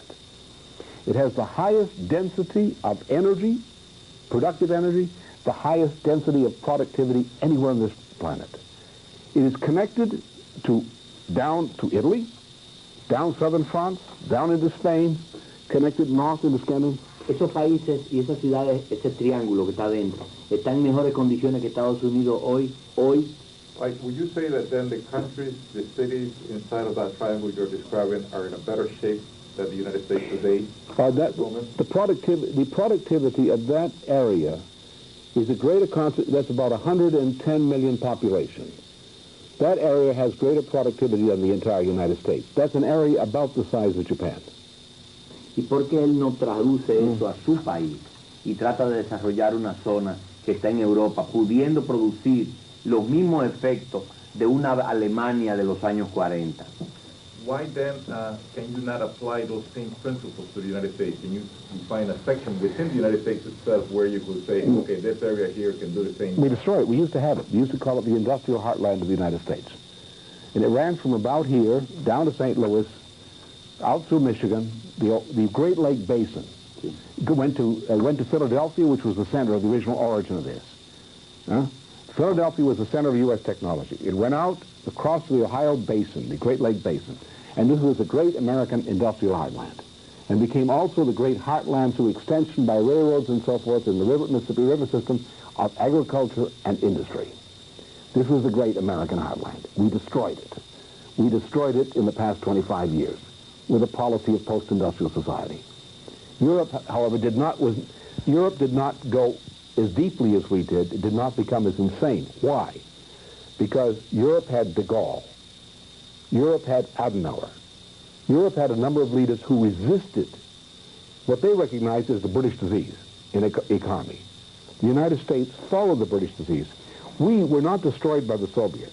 We were not destroyed by the Japanese or the Germans. We as a nation have been destroyed by nobody but ourselves, because we were fools to accept ideas which were contrary to our entire tradition, ideas that contrary to everything we stood for. And Europe is better off. Es cierto que los que han hecho el plan del nuevo orden planean la eliminación física de todos los seres que no sean de primera clase racialmente. Is it true that those who are the architects of the New World Order are planning the physical extermination of those who are not considered by them first class racially? Y los recién nacidos. Absolutely. Absolutely. You can get statements right out of the mouth of President George Bush from the time he was congressman, his whole family. And they're typical of a whole lot of people in the United States and Britain who think that way. For example, the most evil person in the world on this issue in this century was Bertrand Russell. He's written, it's obvious, it's there. How can anyone doubt it? Or the Club of Rome. That's what they were committed to. They said so. How can anyone doubt it? The World Wildlife Fund, ¿Y por qué el señor LaRouche insiste en que a pesar de los problemas que hay, este mundo puede resistir el triple de la población y tener producción para ello? ¿En qué se basa él para decir eso? But on the other hand, why, given all the problems you yourself have described to face in the world, why then do we want more population? You keep insisting, for example, the world can handle 3 times the amount of people that it currently has. What do you base yourself on, given the problems you described? First of all, it says that God loves people. So do I. I think God's right. Also, and I think that these gods of Olympus are wrong. I think the Caligulas of the world. But also, we have the technology, and to me, that is beauty. We are in a position now. We should be colonizing Mars over the next 40 years, as I've laid out. We can do it. Why should we do it? Because we are human. Because it's useful, it's necessary, and because we're human. We don't know what human beings are supposed to do ultimately. We don't have any final answers. But we know of what human beings are capable. So human beings should be educated to do that of which they are capable. Because we are our mind. We are not monkeys. We're not cows. We have a mind. We can create if we educate our children. ¿Y por qué él dice que mientras más personas hay en el mundo, más creatividad hay, además de que hay más consumo? You have said, and we would like to know why you say, that the more people there are in this world, the more creativity there is available in this world. And also you, of course, some other people will say there's more people to consume, more mouths to feed. So we actually, see, the way economy works, people tend to be greedy, and they think in terms of objects. They like to have objects. But you see that we as human beings have limited physical needs. Really very limited. We shouldn't eat too much. How much can we eat? How much can we consume? How much clothing can we wear? How many rooms can we occupy? We don't require much, not as human beings, not in terms of these things. Maybe our children require something, our families, but what do we require? We require the nourishment of our minds and the opportunity to use it. Huh? Now, every time we make a fundamental discovery, or even an important scientific or artistic discovery, that changes and makes everything better potentially for every human being in the world. We increase the power of every human being. So therefore, the more creative human beings you create, the more power you create per person. The consumption rises, yes. The requirement rises, but not so much. I see parts of the world, for example, in Thailand, a little increase in the price of rice, or more rice. It means a tin roof. It means shoes for the children. Little things. But the growth is great, and the cost of the growth in physical terms is very little.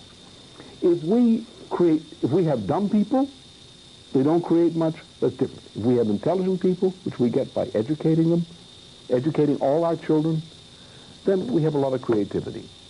And what I know in science, partly because we have been so backward, we have waiting for us in science today the greatest breakthroughs in technology in all human history are right there. So why do we worry about these little things when only by reaching ahead and taking some of these great discoveries which are now being made and using them, we can solve all these problems? Y no es más fácil y no es más factible realmente planear la humanidad con menos personas, con un consumo razonable y no permitir una explosión demográfica. Isn't it easier to plan for humanity if you have a smaller bunch of people instead of allowing this demographic explosion, this population explosion? Would it be easier, more efficient if we had less people around to plan? Well, it doesn't work. It's a very simple problem. If you want to have a high-quality population, you have to have a population which has a life expectancy, modally, up to 85 to 90 years of age. Right? If you want a quality population, if you want a highly educated population, that means you will have a school-leaving age of about 25 years of age.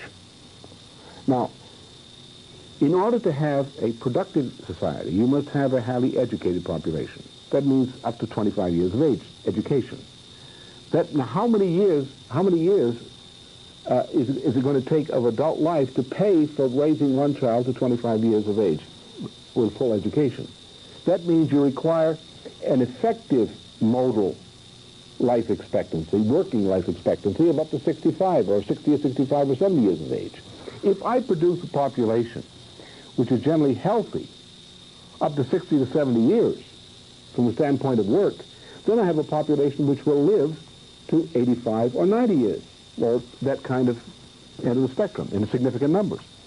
Now, therefore, if I reduce then the birth rate, then I have a population that is demographically aged, where 50% or more of the population will become senior citizens. Now, to reduce the population, I have to go around and kill the senior citizens. So this is what is happening now. People are saying, right to die, cut down hospital services, cut down health insurance. You're getting to the point when you walk out of the factory, your last day of employment at the age of 65, they shoot you in order to maintain population control. So that there's a certain structure of the family in terms of children per married couple, which maintains a balance for progress. If you have fewer children, then you have a demographically aged population. If you try to lower the life expectancy below the working age of retirement at 65 for most of the population, then you have a poorer quality population, then you lower the population potential. What you do is you then create overpopulation. You create a population that you cannot maintain. And you say, maintain a smaller population and all will be well. But by the things you would have to do to reduce the population will create the very problem you say you're trying to avoid. Bien, vamos a una pausa y regresamos con el último segmento. Yeah. Bien, amigos, vamos al último segmento de esta entrevista con el señor Lyndon LaRouche en la prisión federal de Rochester. Y nosotros quisiéramos este último segmento, a ver si nuestro amigo, el traductor, nos ayuda a que el señor LaRouche visualice los próximos años, no solamente de Estados Unidos, sino del mundo, bajo la base de lo que hay. Él es un condenado, supuestamente va a cumplir su prisión, su organización sigue trabajando fuera, el país sigue gobernado por el señor Bush y el mismo grupo que está ahí, posiblemente pueda ser reelecto, a menos que haya un cambio muy radical. La Unión Soviética está reduciéndose, Alemania puede aumentar de tamaño, los japoneses siguen invirtiendo en Estados Unidos, en fin, dentro del orden de no revoluciones armadas, ¿qué prevé él que va a ocurrir en los próximos años? Mr. LaRouche, I would like to, this segment, have your thoughts and for you to go in at length as to what do you see the world looking like, starting from where we stand right now, given the framework we have in front of us right now. You are in jail. Let us assume you're going to remain in jail and fulfill the full amount of your sentence. That your organization continues as it is right now with some activity on the outside. That President Bush remains in office and gets reelected, as most people are currently expecting. That the current governing team remains in power in Washington. That the Soviet Union continues along the path that it's going right now. That Japan will continue to invest, as it has up to now in the United States. That Germany will begin to continue to increase its size, its power within the framework of a European economic system. How do you see the next few years coming by, barring some kind of big upheaval, revolutionary upheaval? Well, there are periods in history which are comparable to this, particularly in European history. One period, the periods of wars like the 30 Years' War. The first 30 Years' War is the Peloponnesian War, which destroyed Greek civilization from inside. We had war periods like this in the fall of the Roman Empire. We had in the 14th century, under the banking practices and conditionalities like we have today, practiced by the so-called Lombard banks, led to wars in Europe which reduced the population of Europe by 1/2, wiped out half the parishes of Europe prior to the Renaissance. Then we had the wars of the 16th century, which tended that direction. The wars between France and Spain, particularly in that century. The wars of the Netherlands. Then we had the 30 Years' War proper in the 17th century. We had the Napoleonic Wars, which were a kind of 30 Years' War. Then we had the 30 Years' War really from 1912, the beginning of the Balkan Wars, until 1945. Now we're headed, and I believe, in the direction, unless we change policy, of something like that. We saw this already in the period preceding the World War II and during and following World War II. The rise of guerrilla wars. The first major event, of course, the Russian Revolution, which was a part of this 30 Years' War type of syndrome. A different war, a civil war, coming up in the middle of a general war. We see now in the Middle East. The Middle East is decaying, being destroyed by the war that recently occurred, because the war created instability, and the instability is now ruling. There will be more wars, more bloodshed there. We are headed toward chaos. What you're doing to Mexico, what's being done to South America, Brazil, we're headed toward war and civil war. Africa, war and civil war. Middle East, war and civil war.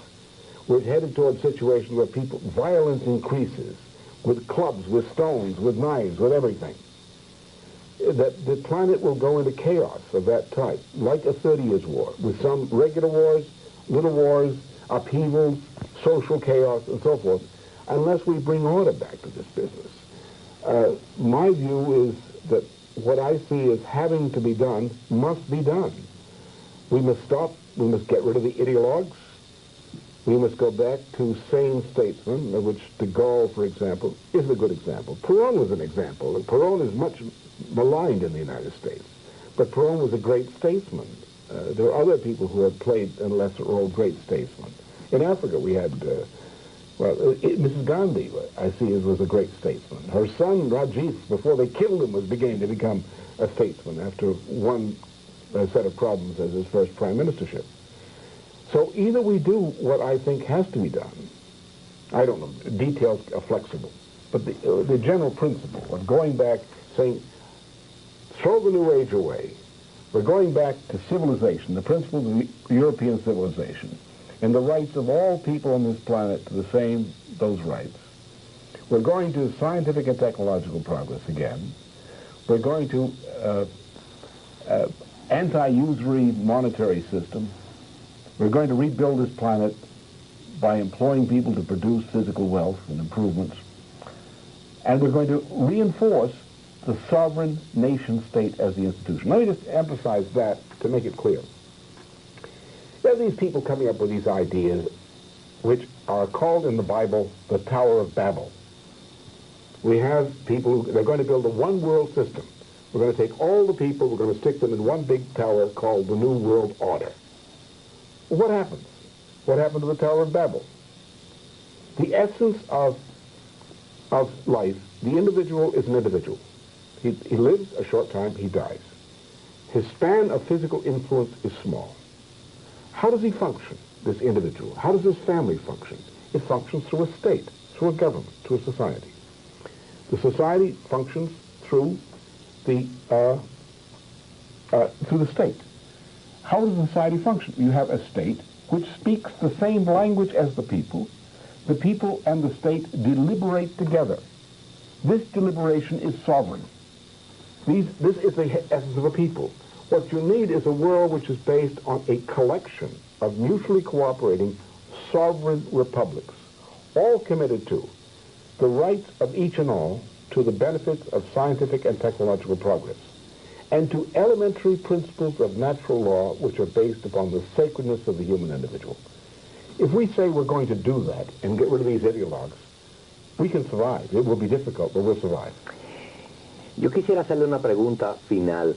¿Por qué si él no es católico, él está usando bastante la doctrina social de la Iglesia Católica? One final question. Why, since you're not a Catholic, you use so much of the base yourself so much or sound so much like the Catholic social doctrine of the Catholic Church? It's scientifically correct. Bien, amigos televidentes, hemos terminado esta entrevista en la ciudad de Rochester, Minnesota, en la cárcel federal Medical Center de esa ciudad. Quisiéramos agradecer al señor Lyndon LaRouche por habernos recibido y por habernos hablado durante estas casi 2 horas que hemos conversado con él. Quisiéramos también agradecer. We would like to thank Mr. LaRouche for having received us in this Minnesota Federal Medical Center in Rochester, Minnesota, for having received us and having granted us this interview, which is we're now ending. We also would like to thank. Quisiéramos también agradecer la cooperación de las autoridades de la prisión Federal Medical Center de Rochester, porque en todo momento nos ofrecieron las facilidades de venir desde República Dominicana hasta esta pequeña ciudad de los Estados Unidos a conversar con el señor LaRouche en este lugar en que se nos ha dado facilidades. We also would like to thank the authorities here at the Federal Medical Center in Rochester, Minnesota, because they have cooperated with us every segment of this program. From the moment we started our travel to from the Dominican Republic to the small city of Rochester in Minnesota, they have given us every facility, every cooperation. Smoke and mirrors. The essential thing is the President of the United States wishes me in prison, and that's why I'm in prison.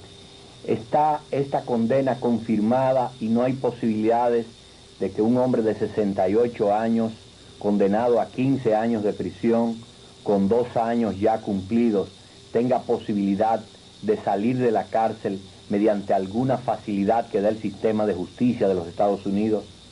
Does the United States justice system offer any hope for a man in his late 60s who has been condemned to 15 years of jail to leave earlier from the prison, or is this something that you're going to have to purge the entirety of your... Well, I can answer that in 2 parts. First of all, the United States, unfortunately, in this matter, is less civilized than some other countries. For example, Italy or Sweden or other countries in Europe, which take a humanitarian and practical view of this matter. So that there are provisions, as I understand, in the Federal Bureau of Prisons procedures and so forth, which deal with these kinds of matters.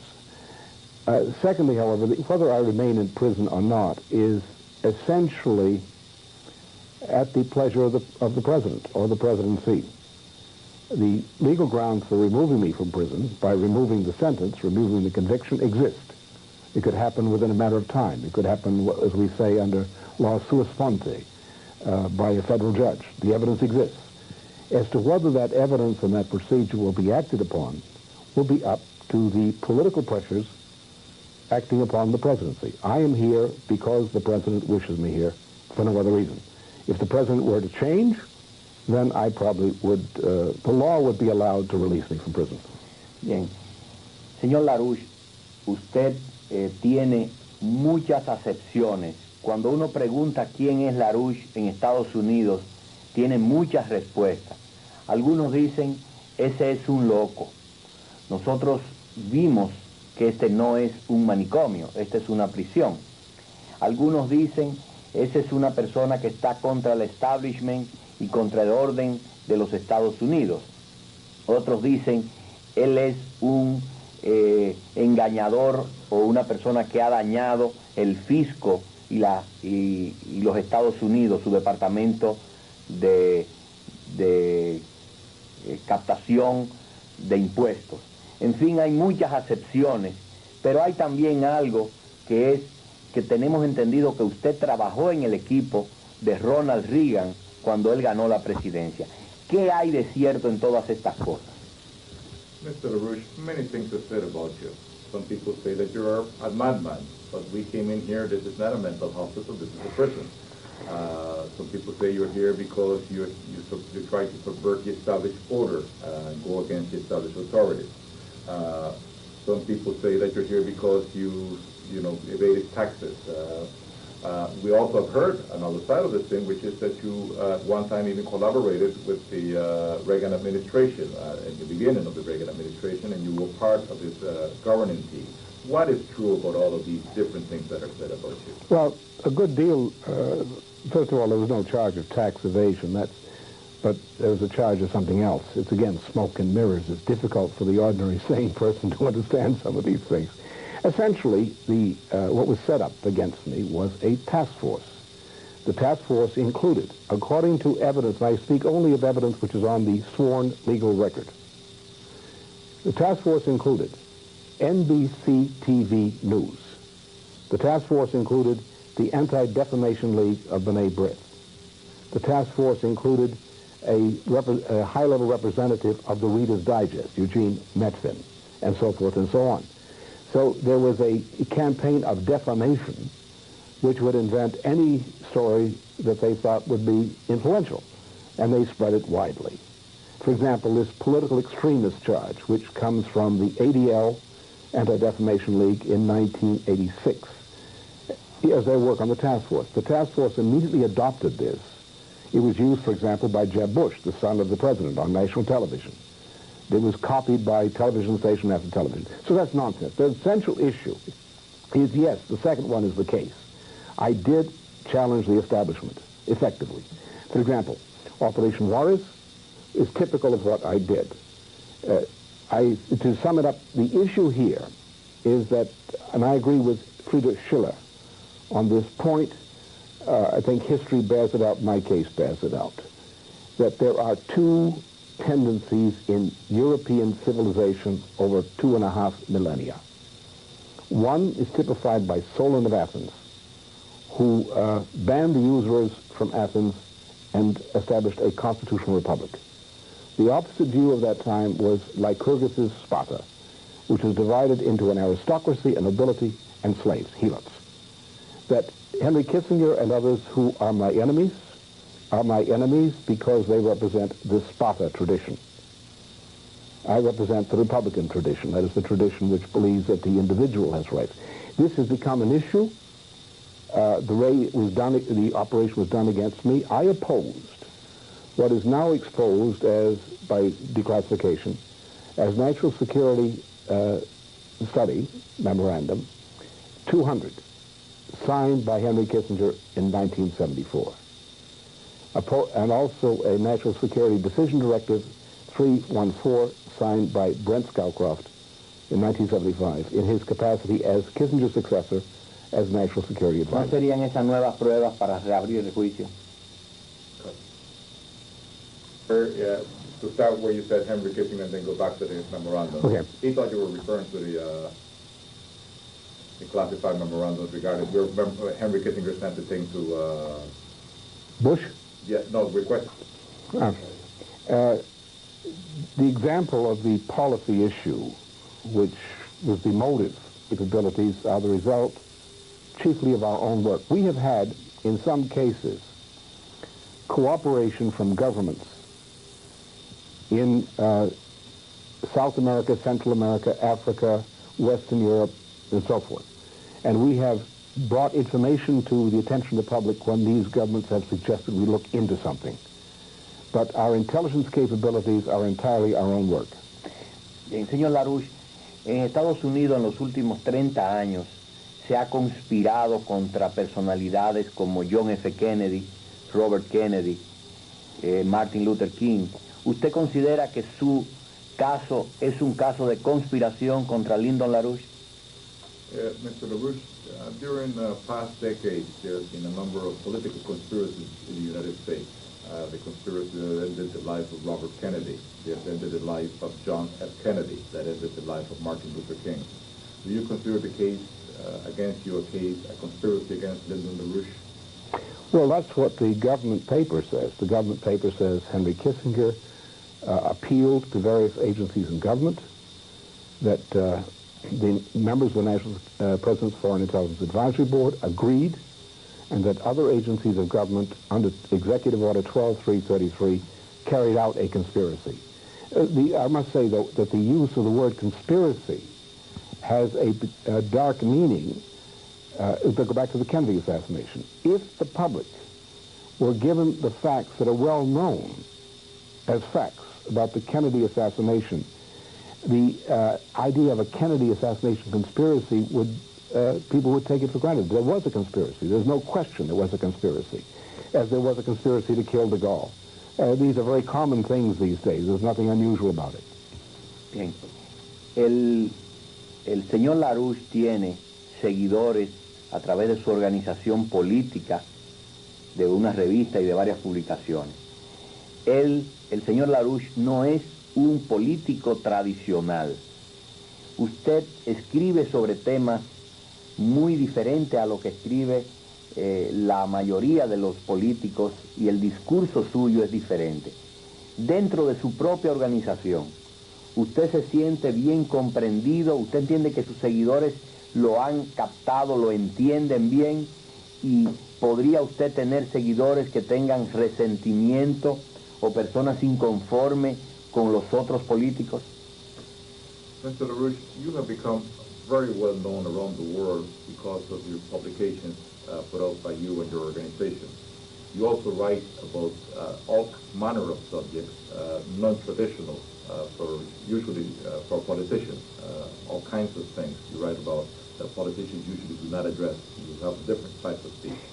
Do you think that this approach that you have of dealing with so many subjects, so broad an array, that this might also have led to certain, or lead to certain amounts of resentment within your own organization, confusion? Do you think your followers have actually understood? Estamos en el Federal Medical Center de Rochester, Minnesota, en los Estados Unidos de América. Este es un departamento que pertenece a la Dirección Nacional de Prisiones y a su vez al Departamento de Justicia de los Estados Unidos de América. Hemos llegado hasta aquí para conversar con el señor Lyndon LaRouche, un científico y político que nos ha atraído la atención en razón de los pronunciamientos, de los escritos, de los libros que ha estado escribiendo y que ustedes en la introducción pudieron percibir. Le agradecemos a la Dirección de Prisiones del Federal Medical Center habernos dado las facilidades para esta entrevista y le agradecemos al señor Lyndon LaRouche habernos recibido en este lugar. Estamos en una oficina que regularmente se usa como corte dentro del recinto carcelario y las autoridades nos han permitido usar esta oficina. Para aprovechar el tiempo que nos han dado, vamos a conversar con el señor LaRouche y como es natural, la gran pregunta es, señor LaRouche, ¿por qué usted está preso en esta prisión y qué hay de político y qué hay de cierto y legal en esta prisión? Mr. LaRouche, why are you currently in this prison? How much of this is because of your political convictions, and how much of this is because of the accusations, the truth of the accusations against you? According to the Justice Department and related official records which have been released to my legal people and to me personally, the action against me was begun by the former U.S. Secretary of State, Henry A. Kissinger, who had been long a personal adversary of mine prior to that point. This is in 1982. In January of 1983, a group of people who were members of the President's Foreign Intelligence Advisory Board directed that an action be taken against me implicitly under the orders of Executive Order 12333. That's the executive order which covers secret activities of government against countries, individuals, and so forth. As a result of that, a large Get LaRouche task force, as it's so described in the official records, was set into motion. And the task force had the function, number one, of conducting financial warfare against organizations and persons associated with me politically, and to attempt to rid the scene of me politically. As a result of that, several efforts were made to find pretexts for imprisoning me. And finally, they had the cooperation of a federal judge in this action. But the action is of the charges against me are what are called actual motive of Kissinger's and others for putting me in prison. Kissinger's policy, and the policy of his faction, as identified by two documents from the 1974-1976 period, while he was Secretary of State and while he and then Brent Scowcroft were national security advisors to Presidents Nixon and then Ford. The first memorandum is the National Security Study Memorandum 200, signed by Henry Kissinger. The second memorandum, which is based on the first, is National Security Decision Directive 314, but it's signed by Brent Scowcroft in 1975. These memoranda said that developing nations are a danger to the United States because as their populations grow, they will demand technological progress and will become powers which challenge the United States' power to deal with their natural resources and so forth. Well, I opposed that because I was on the opposite side. I agreed with Boumediene of Algeria in 1967. I agreed with Pope Paul VI in Progressio Populorum that the developing nations had a right to technological progress, and it was in the interest of the United States in fact, that these nations have these rights. So there were two factions. Bush, Kissinger, others, the bankers, New York bankers, belonged to one faction. I belonged to another one. I became, in the course of the 1970s, late 1970s and 1980s, influential in the world through my collaboration with certain agencies of government, including the Reagan administration, the first administration. The people in New York viewed me as a power. Kissinger viewed me as a powerful person and said he must be destroyed. Se dice que LaRouche y el Instituto Schiller tenían una organización poderosa en torno a información, que tenían mucha información y que podían estar trabajando juntos a los intereses de la Unión Soviética, sobre todo en el gobierno de Brezhnev. ¿Qué hay de cierto en eso? It has also been said that you and the Schiller Institute had access to a lot of intelligence information, and that this information, your organization had become powerful, and that you may have been collaborating with the Soviet Union during the Brezhnev government. What did you say about that? Well, the Soviet Union has always viewed me, at least from about 1971, 72, as one of a potentially dangerous adversary of the Soviet system. They have talked to me, for example, in 1982 into 1983, I conducted a back-channel discussion with the Soviet government on behalf of the Reagan White House. But the Soviets respect me, they hate me, but they respect me. But our intelligence